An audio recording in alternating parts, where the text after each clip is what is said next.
Hi, my name is Rita Montgomery, and I have the pleasure of having a conversation today with Teresa Salls. And this is a part of my ongoing set of interviews regarding people's healing from serious illnesses in a way that is not entirely related to mainstream medicine. It may be in relationship to mainstream medicine, but clearly there's an element of this person's healing, Teresa in this case, that is above and beyond the intervention of mainstream medicine. So Teresa, on that, I'm going to let you just leap right in and start with telling a little bit about your story of what happened to you and how your healing unfolded. Okay, wonderful. I was a passenger in a single vehicle rollover in 1973. It was about a week before my 15th birthday. So I was just a kid, really, and had a friend visiting from out of town during summer holidays and was bored and had a bit of a fight with my mother that day. And I decided that we wanted to go out. My brother was driving down to Provost for a chiropractor appointment, and I really did not want to spend the day at home babysitting and doing housework again. So I had this fight with my mom, and we left and did this road trip and had this car accident. But what I found was on the road trip, we had a bit of a surprise. We come up over a hill and there was a herd of cattle on the road in front of us. And in my mind, I was still angry with my mom. And I was going through this whole, what if we had a car accident? What if I couldn't do the housework? And maybe then mom would feel sorry for me, right? You know how a 15-year-old Sure, yeah. And so I kind of replayed this scenario in my mind. And later that day, we had the car accident. So I was diagnosed with whiplash and told I had to wear a collar for 3 weeks. And 3 weeks later, they said, no, we looked at the x-rays and maybe you should wear the collar for 6 weeks.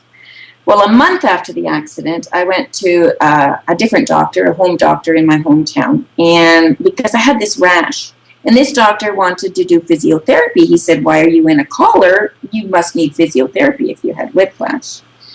So he wrote up this prescription for physiotherapy, and we headed out the door, and I walked out into the parking lot and turned around. Mom wasn't behind me.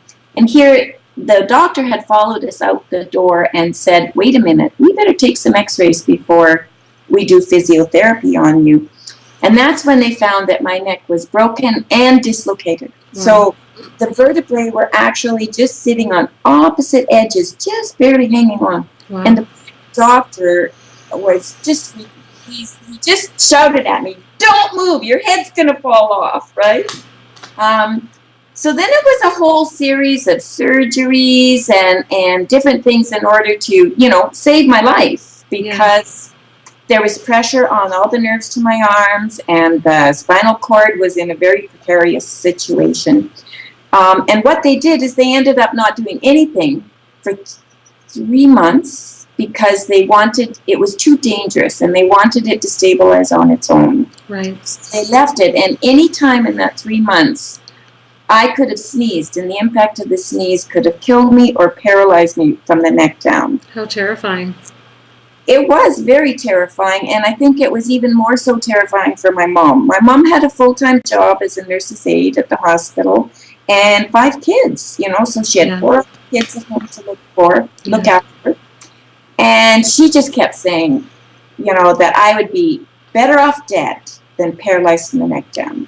And so that's what I heard every day, was that I would be better off dead than paralyzed from the neck down. Wow.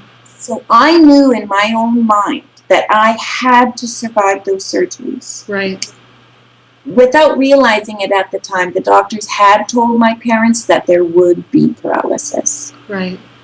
We weren't sure the extent or just where, but to be prepared for some paralysis. Right. And I think what I did was I realized the power of my own mind, just thinking of that accident before it happened. Mm-hmm. And I was so afraid to think of anything negative that I just focused totally on surviving and getting through it with no paralysis. Right.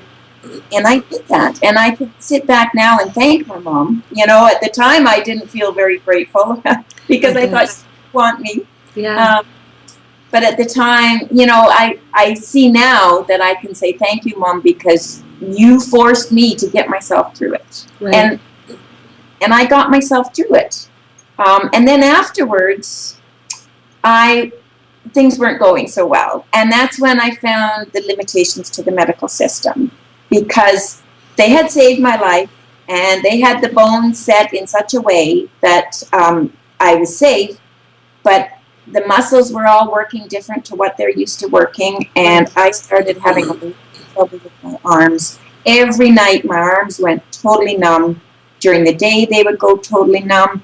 And when they came back to life, they hurt. They had pins and needles and burning and just pain. And there were times when my arms were so numb and I would be afraid maybe they wouldn't come back to life. You know, eventually when it happens day in and day out, when will this end? Yeah.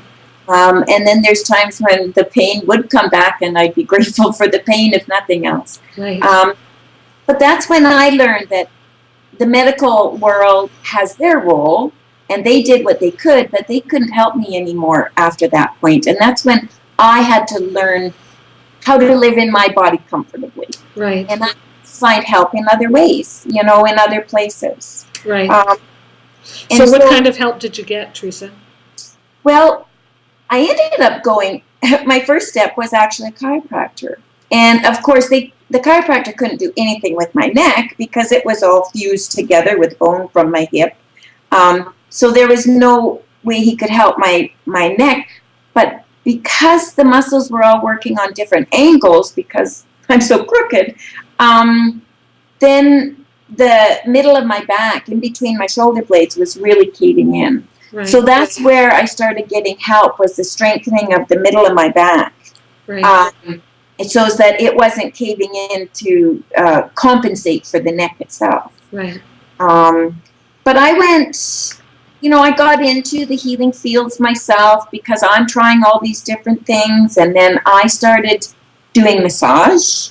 And believe it or not, that really helped me because it strengthened my upper body. Yes. Mm-hmm. So in the process of helping myself, I could also help others and help others to see that you need to look in these different directions for help. Yes. Our medical doctors are very limited. Yes.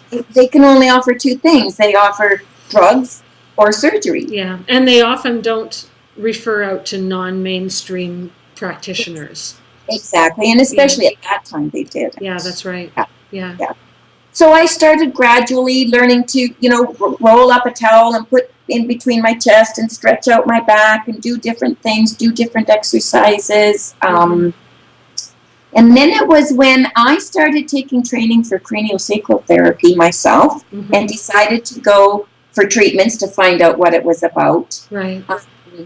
One day I went into my therapist and I said, Michael, we got to get to the root of this. There's got to be an emotional attachment somewhere in here. Right. And he helped me, and we got to the root of that. And like I've learned over the years that our tissue cells have memory. Absolutely.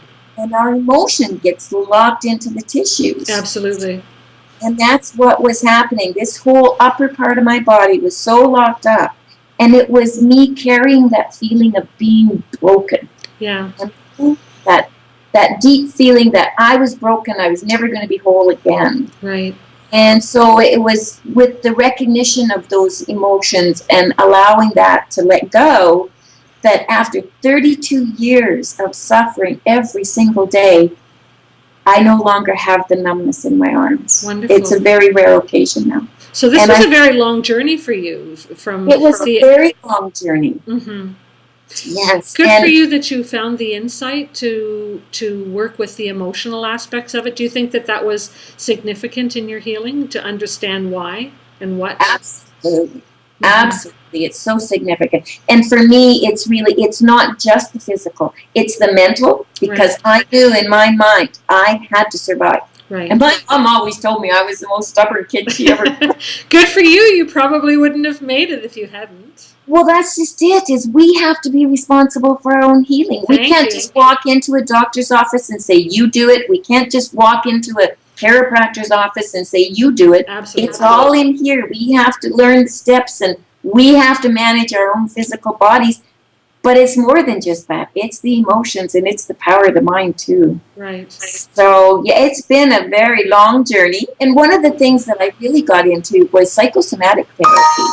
And that's where we actually look at how our thoughts, our attitudes, how we're feeling on the inside is reflecting on the outside. Right.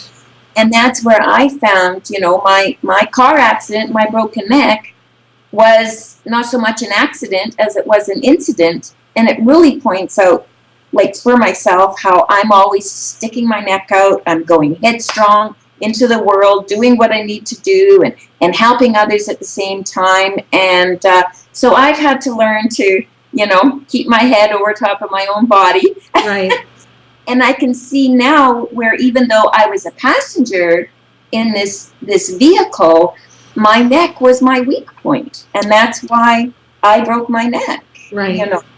So it's so fascinating for me to really see how our thoughts and our attitudes and how we're feeling on the inside is being reflected on the outside. And I learned that I just had to surrender. And I did. And I remember that one night, the night before the surgery, being so afraid and just reaching out to the higher power and saying, Jesus, take this fear away and give me something to hold on to. And I think that's what got me through. It was almost as if I immediately felt these arms wrap around me and just say, it's all going to be fine. You just have to trust. Right. And I did. I had to trust the doctors. I had to trust that they knew what they were doing. I had to trust that my body was going to respond. And I had to just let go of that fear. Right. So, in a lot of ways, I think, I can thank the good Lord, the powers that be, for getting me through. Yeah. Also, years later, when I really started on my own personal healing journey, it hit me one day like this light bulb. It was like, oh my God, I was the one that got me through that. Yeah. And I did it. Yeah. I survived. Yeah. And that's a pretty dramatic insight for a kid. I mean, you were just a kid, and an unsupported one at that. So that's pretty brilliant of you to have put that together at such a young age. There are a number of commonalities, and that's what I'm looking for in these interviews, or where are the commonalities? And surrendering and asking for help. Yes. And it's interesting. Some people call on Jesus. Some people call on angels. Some people call on spirit guides or Buddha, or it doesn't really matter who you call on. I don't know that in the spirit world they care what you call them. No. Whoever they are, they need to be asked, and so that's an interesting piece that maybe we'll explore the next time. In figuring out how all this works. So thank you very much for sharing your story. I think it's a really inspiring story.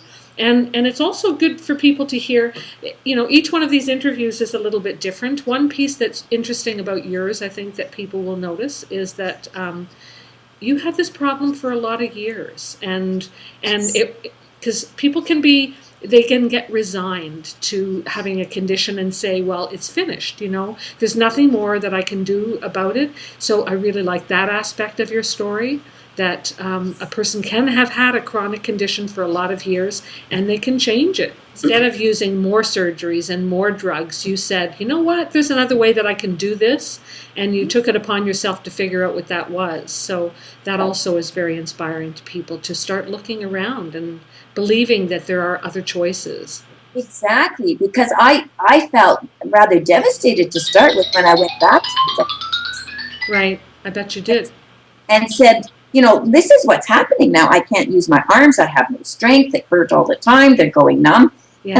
And the orthopedic surgery, he just laughed at me. He said, you're alive. Yeah. What more do you want? And it's like, well, yes, I'm alive, but I'm 15 years old. I got my life ahead of me, and I need my arms. You know what? No kidding. It's important. So I went through this period of devastation going, these doctors aren't helping me, to finding out that, you know what, I can do it. Good and for you. You can. So, yeah. Very That's cool. Well, thank you. It's a great, inspiring message, and thank you for sharing. Thank you. I'm glad for the opportunity. Wonderful. Okay. Bye-bye. Thanks, Rita. Bye-bye.